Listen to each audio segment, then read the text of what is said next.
She's smart. She is really authentic in her leadership. She's decisive. Steady, but focused, fiercely focused on culture and people, also success. But I think also she's a kind person.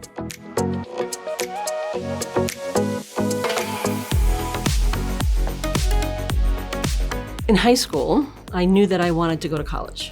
And I was in advanced math and science classes, but I was also taking business courses because I really wasn't quite sure what path I wanted to take. My business teacher actually said to me, "Lisa, you're really good in math and science. You should think about engineering." I had no role models. I had no idea what engineers did at all. So I checked the box on my application that said civil engineering, and here I am, 40 plus years later, being a civil engineer. Since the first day I met her, we had a really candid conversation, and I think what struck me about Lisa is that she is really authentic in her leadership. Lisa is a leader and a person that really puts her money where her mouth is, and not just says she cares about people, but actually does something. She takes action. She focused on workplace flexibility way before COVID, equity and inclusion, a long time before they were buzzwords. As I've gotten to know Lisa better and seen her really working beyond just her work inside the firm, but through other organizations like her partnership with the United Way, her work with ACEC, her work with EBC and other industries. If I think back to our STEM work that we've done for years, we'd work with a company like Nitsch and get donations that would go out to organizations like Sociedad Latina that's doing STEM work. It's just so important to be able to have these connections, and we know that the STEM fields are not diverse. The importance of partnering with organizations like Sociedad Latina to diversify STEM fields is hugely important. Taking care of the people in her business, being a leader in pay equity for women, and being a great example in the industry for women engineers to follow.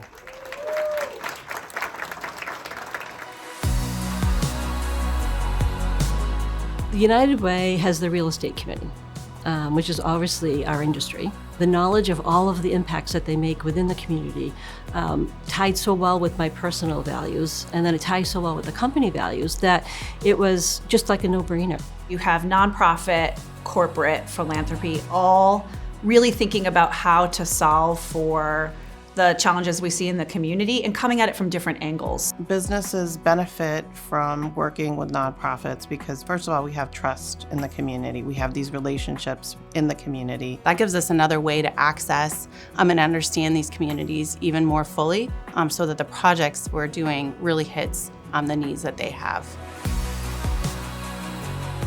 So Networks is our installation that's over at South Station for the 25th anniversary for the Women's Transportation Seminar, WTS Boston. Someone threw out, wouldn't it be really fun if we could have a piece of public art dedicated to women someplace in Boston? It's a mosaic that when you go down the head house, which is on the corner of the Federal Reserve, it's a mosaic that wraps around the stairway as you walk down.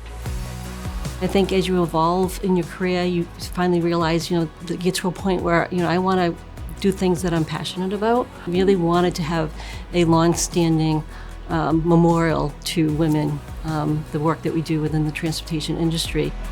I want to say, Lisa, I'm so grateful for your friendship. I'm so proud and so lucky to be associated with you.